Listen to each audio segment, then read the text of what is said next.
Bismillahirrahmanirrahim. Assalamualaikum warahmatullahi wabarakatuh.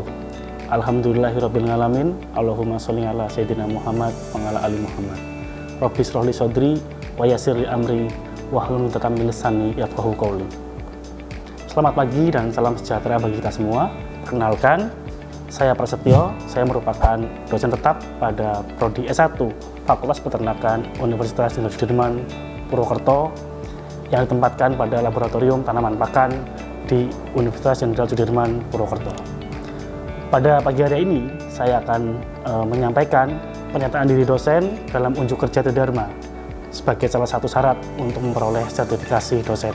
Selama saya menjadi dosen, beberapa kali saya mengikuti pelatihan, antara lain Latsar Pegawai tahun 2023, Pekerti 2024, kemudian pelatihan penulisan buku ajar pada tahun 2024, dan alhamdulillah saya dan tim saya sudah berhasil menyelesaikan dan menerbitkan satu buku ajar yang berjudul Buku Ajar Manajemen Tanaman Hijauan Pakan yang diterbitkan oleh Unsud Press. Pada kesempatan ini saya akan menjelaskan salah satu mata kuliah wajib program S1 Peternakan yang dilaksanakan pada semester 2, yaitu Ilmu Tanaman dan Hijauan Pakan. Mata kuliah ini memiliki kode PTP 181201 dengan bobot 3 SKS. Selain saya, pengampu mata kuliah lain pada mata kuliah ini adalah 1. Uli Dayat, MSI PM, kemudian yang kedua Dr. Harwanto, MSc, yang ketiga Anistia Rahmadian Ulfah, MSI. Mata kuliah Ilmu Tanaman Hijauan Pakan memiliki 4 capaian pembelajaran lulusan atau CPL, yaitu yang pertama, menunjukkan sikap bertanggung jawab atas pekerjaan di bidang keahliannya secara mandiri. Yang kedua, mampu menerapkan ilmu dasar serta pengetahuan dan teknologi di bidang peternakan berbasis sumber daya kearifan lokal. Yang ketiga, mampu menunjukkan kinerja mandiri, bermutu dan teratur. Yang keempat, mampu merencanakan usaha peternakan. Adapun mata kuliah ini juga memiliki 4 capaian pembelajaran mata kuliah atau CPMK, yaitu yang pertama, mahasiswa menunjukkan sikap bertanggung jawab atas pekerjaan di bidang tanaman pakan secara mandiri.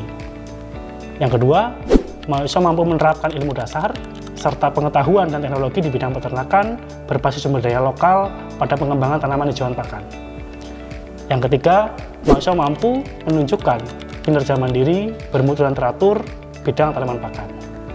Yang keempat, mahasiswa mampu merencanakan usaha peternakan di bidang penyediaan hijauan pakan. Capaian pembelajaran mata kuliah ini juga kita turunkan menjadi sub CPMK, ada 9, yang salah satunya adalah pada mata kuliah ini sub CPMK 9, mahasiswa mampu menjelaskan peranan tanaman dan hijauan pakan untuk mendukung produktivitas serta usaha peternakan ruminansia. Total pertemuan mata kuliah ini adalah 16, pertemuan yang terdiri atas 7 pertemuan sebelum UTS dan 7 pertemuan setelah UTS, dilengkapi dengan 1 UTS dan 1 UAS pada akhir masing-masing pertemuan. Perkuliahan tatap muka dilaksanakan selama 2 kali 50 menit dengan total 100 menit. Kemudian untuk pertemuan praktikum dilakukan sebanyak 7 acara praktikum dengan total bobot 1 SKS untuk praktikum.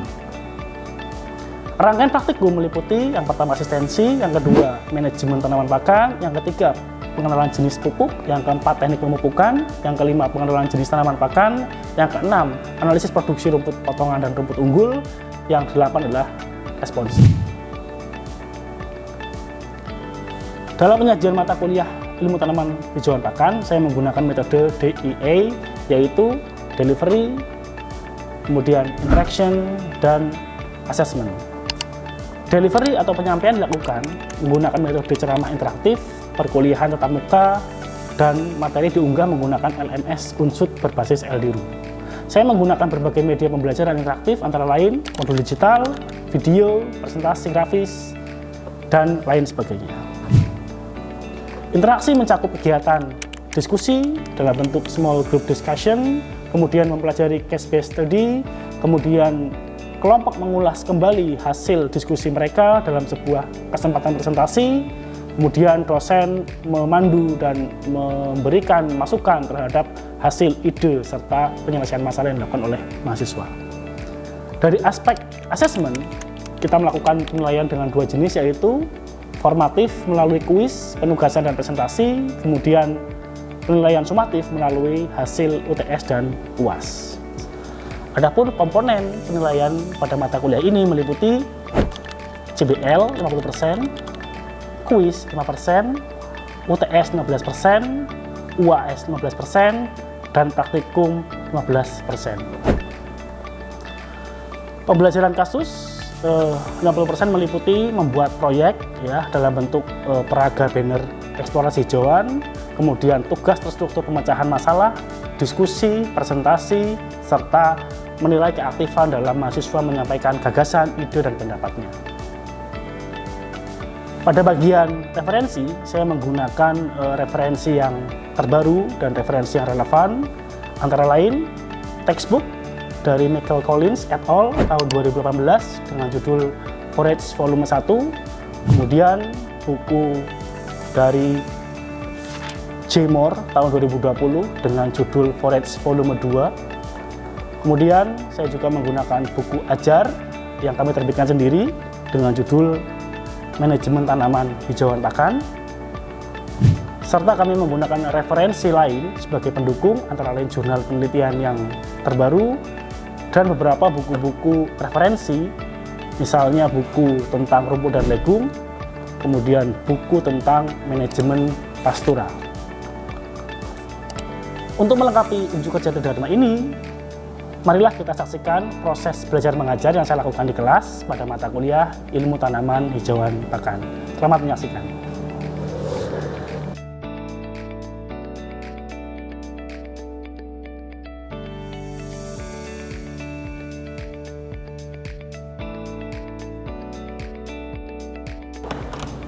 Assalamualaikum.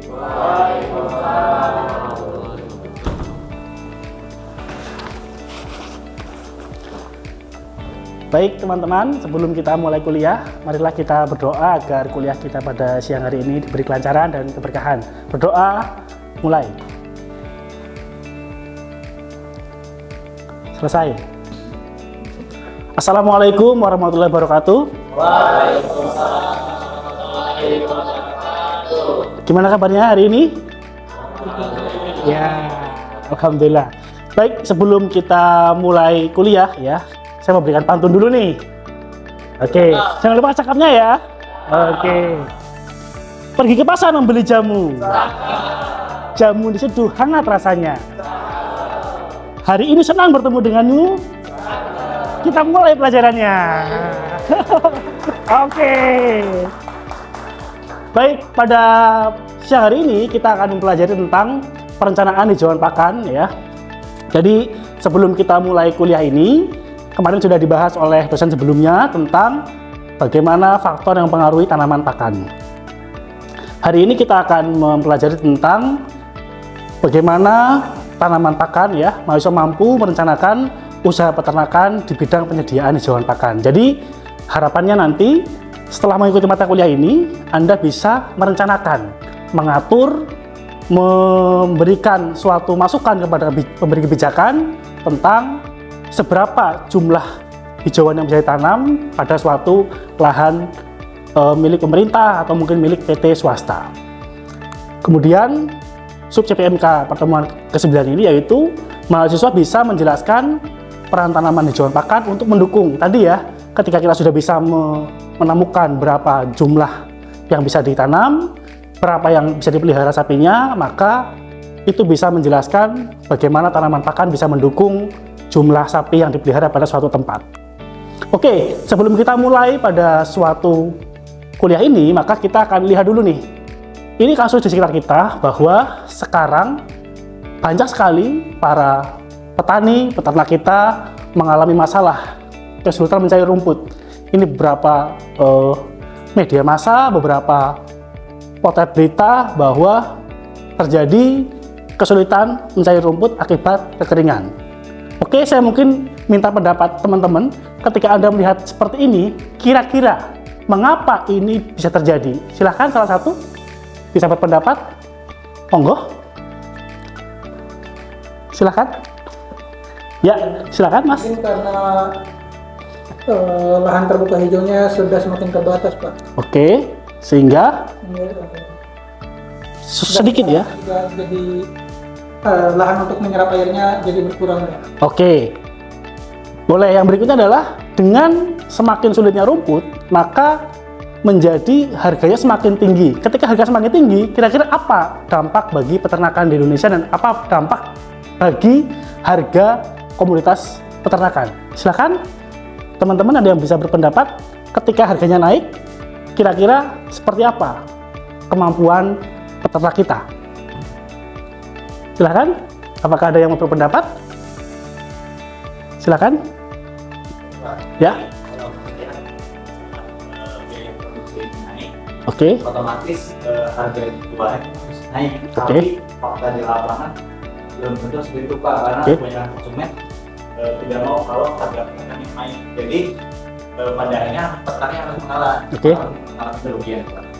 Oke, ya betul ya. Jadi ketika suasananya seperti ini, kerugiannya tidak cuma pada peternak, tapi pada konsumen akhir.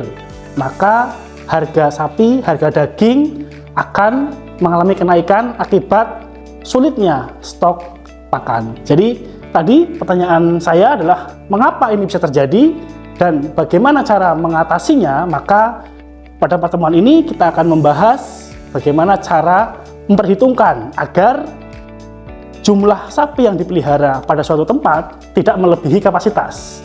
Ini terjadi karena jumlah sapinya melebihi kapasitas stok hijauan yang bisa dipenuhi, sehingga terlihat petani, peternak harus pergi ke tempat yang jauh untuk mencari sumber hijauannya. Oke, kita lanjutkan. Oke, sebentar ya, saya akan memasang video, Anda bisa melihatnya.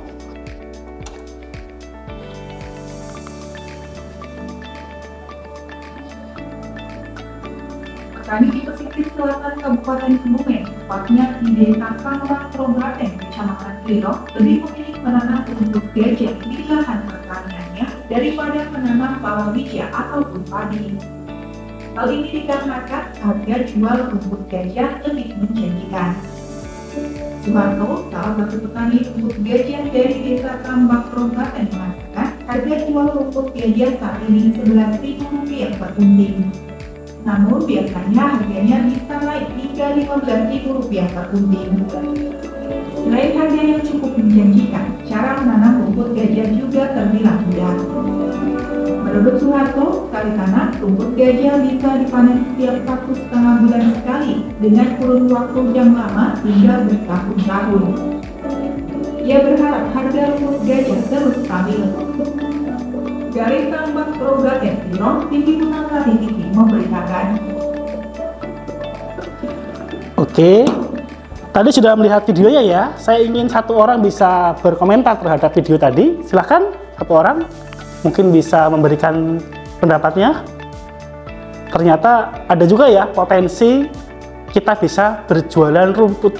Jadi ketika kita bisa menghitung dengan tepat, kita bisa memelihara dengan baik, rumput ternyata bisa dijual dan menghasilkan ekonomi bagi masyarakat di sekitar Kebumen.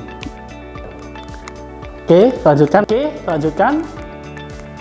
Nah, apa sih tujuannya kita melakukan analisis hijauan? Yang pertama, agar satu, dapat menentukan produksi. Jadi, kita bisa tahu nih, lahan itu produksinya berapa. Yang kedua, dapat menentukan skala usaha. Ketika kita tahu bahwa area itu bisa mengcover misalnya hanya 100 ekor, maka kita bisa memilih untuk memelihara 100 atau di bawahnya. Jangan sampai melebihi kapasitas yang ada. Kalau mau lebih bagaimana Pak? Tentunya harus menggunakan treatment yang lain. Misalnya dengan penambahan konsentrat, penggunaan limbah, penambahan jenis pakan lain yang bisa mendukung kondisi kekurangan tadi ya, kekurangan suplai pakan yang sudah kita hitung. Yang ketiga tentu bisa merencanakan usaha. Ini penting ya, ketika Anda besok lulus, misalnya masuk ke dinas, maka dinas akan bertanya pada Anda, bagaimana kalau saya berikan bantuan sapi ke kecamatan A? Nah, ketika Anda punya ilmu ini untuk menghitung area itu berapa kapasitasnya, ketika Anda temukan bahwa dia sudah over sapinya, maka Anda bisa merekomendasikan, jangan di sini Pak, tapi dipindah ke kecamatan B. Kenapa? Anda bisa memberikan alasan teknis, karena jumlah hijauannya tidak mencukupi dari populasi yang sudah ada. Oke, yang berikutnya adalah kita akan mulai caranya ya untuk bisa menganalisis. Bagaimana caranya? Ada beberapa langkah ya. Yang pertama itu penentuan lokasi, yang kedua itu mengukur produksi per meter, yang ketiga itu menghitung jumlah hari pada musim hujan, musim kemarau, yang keempat menghitung kebutuhan pakan per ekor sapi, yang kelima bisa menghitung kapasitas tampung. Memang sekilas cukup sulit, tapi kalau kita pelajari dengan tekun, pelajari dengan pelan, insya Allah ini mudah untuk dilakukan. Kita mulai dari yang pertama, bagaimana cara penentuan lokasi. Oke, jadi untuk kita bisa mengambil sampel ya secara ilmiah, maka kita harus menentukan lokasi dengan metode. Artinya tidak boleh mengambil kemudian ditimbang, itu merupakan suatu keterwakilan. Tapi ada beberapa hal, ada beberapa cara, misalnya dengan metode yang ini ya, dengan cara menentukan kuadran atau sebuah alat yang berukuran 1 kali 1 meter dilemparkan pada sebuah titik A misalnya. Kemudian yang kedua, kita bergeser 10 meter ke arah kanan atau ke arah kiri untuk mendapatkan titik B. Setelah itu kita lempar ke depan sepanjang 125 meter. Jadi 3 titik itu mewakili satu klaster. Jadi cara untuk menentukan lokasinya agar tidak subjektif dengan cara seperti ini. Ini menurut Roni dan Witaryadi tahun 2014. Oke. Nah, sekarang kita mulai nih, tadi udah saya jelaskan nih. Kira-kira jawabannya apa nih untuk soal ini? Silahkan. Tadi sudah saya jelaskan bagaimana cara mengambil sampel. Yang D, titik awal, kemudian 10 meter ke kanan, lalu 120 meter ke arah depan. Ya betul ya, jawabannya yang D. Jadi sangat mudah ya. Walaupun tadi kelihatannya susah, tapi ternyata kalau kita lihat ini sangat mudah. Lanjutkan ya. Lalu ada pertanyaan, kapan rumput itu dipanen? Ternyata menurut pustaka ya, rumput itu dipanen beda. Kalau musim hujan dia dipotong 40 hari sekali. Tapi kalau musim kemarau dia dipotong 60 hari sekali. Jadi kalau kita sekarang nih, musim apa sekarang nih? Musim apa? Iya betul ya. Sekarang itu musim kemarau. Kalau kita lihat kalender dulu, musim hujan itu Okmar, Oktober, Maret. Kalau musim kemarau itu Asep, April, September. Sekarang bulan Juli ya, masuk dalam kategori Asep. Betul ya, musim kemarau. Oke, tadi sudah tahu ya bahwa pemotongannya 40 hari kalau musim hujan, kemudian 60 hari kalau musim kemarau. Saya tanya nih, kenapa kok beda kira-kira? Musim hujan kok dipotong 40 hari, musim kemarau kok 60 hari? Kenapa? Silakan, ada yang bisa menjawab. Kok beda nih? Kalau musim hujan 40 hari, kalau musim kemarau 60 hari. Kenapa? Silakan. Ada yang bisa jawab? Ya. Oke. Kenapa kok di musim hujan itu lebih cepat? Karena logikanya sendiri kan kalau musim hujan sendiri ketersediaan airnya banyak, sehingga si hijauan atau rumputnya itu pertumbuhannya lebih cepat, sehingga harus pemotongannya itu lebih cepat dibandingkan ketika musim kemarau yang persediaan airnya kurang. Oke, ya betul sekali ya. Jadi betul kalau musim hujan itu bisa dipotong lebih cepat karena adanya air yang melimpah. Di pertemuan lalu sudah dijelaskan bahwa air itu salah satu fungsinya adalah untuk membawa ya, melarutkan hara ke dalam tanaman. Ketika airnya persediaannya oke, tidak kurang, maka dia bisa lebih optimal, tanamannya lebih cepat dipotong, dan standar itu 40 hari sekali. Kalau musim kemarau, ketika air berkurang, maka proses fisiologi tanaman mengalami sedikit penurunan, sehingga diperlukan waktu yang lebih lama atau 60 hari sekali kalau dipotong di musim kemarau. Jangan lupa ya, kalau musim hujan, ya saya ingatkan kembali, kalau musim hujan produksinya adalah sesuai dengan yang kita ukur. Tapi kalau musim kemarau biasanya produksinya setengah dari produksi musim hujan. Jadi kalau misalnya musim hujan per meter 5 kilo, maka musim kemarau per meter 2,5 kilo. Tadi karena jumlah air yang nggak mencukupi produksinya pun selain dia lebih lama, juga dia lebih kecil produksinya. Lanjutkan. Oke. Nah, yang berikutnya adalah bagaimana menghitung kebutuhan sapi. Jadi kebutuhan pakan itu, kalau kita estimasikan secara general, sapi di Indonesia itu bobotnya 300 kilo bobotnya. Dan kebutuhannya itu 10%. Maka sapi 1 ekor kebutuhannya 10% dikalikan 300 kilo, maka 30 kg per ekor per hari. Kemudian dikalikan setahun, 365 hari, maka totalnya 10,9. Tadi sudah dapat angkanya 240 dibagi 10,9, maka dia bisa menampung atau kapasitas tampungnya 22 ekor per hektar per tahun. Jadi pada lahan 1 hektar dengan rumput raja yang per meternya 4 kg, maka dia bisa estimasinya untuk memelihara 22 ekor sapi. Jadi ke depan kalau Anda sudah tahu ini, misalnya ada 10 hektar, maka tinggal dikalikan 10, maka bisa menampung 220 ekor sapi per 10 hektar. Sekarang kita akan coba ya untuk membahas studi kasus. Jadi akan saya berikan kasus, nanti silahkan ya teman-teman kelompok untuk bisa mengerjakan dan membahas kasus ini. Diberikan sebuah kondisi ya, kondisi nyata.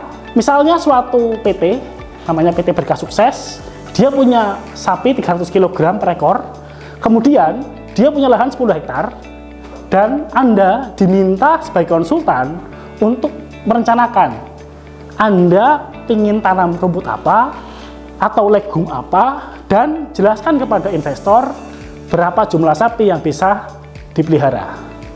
Oke, baik. Silakan kelompok 3 untuk bisa maju menjelaskan hasil diskusinya. Assalamualaikum warahmatullahi wabarakatuh. Perkenalkan, kami dari kelompok 3 izin mempresentasikan hasil diskusi kami mengenai perencanaan tanaman pakan di PT Berkah Sukses. Di sini ada anggota saya yang pertama. Saya Lisa Alfia dengan NIM D1A023186. Saya Revalina Nurdianti NIM D1A022158. Saya Usama Din Bakir dengan NIM D1B023001. Saya Sunundra dengan NIM D1A023100. Oke, jadi pendahuluan pada sesi kali ini yang melatar belakangi kasus ini yaitu penyediaan rumput yang sesuai dari aspek produksi dan kualitas diperlukan oleh sebuah perusahaan agar peternakan itu dapat kontinu sepanjang tahun.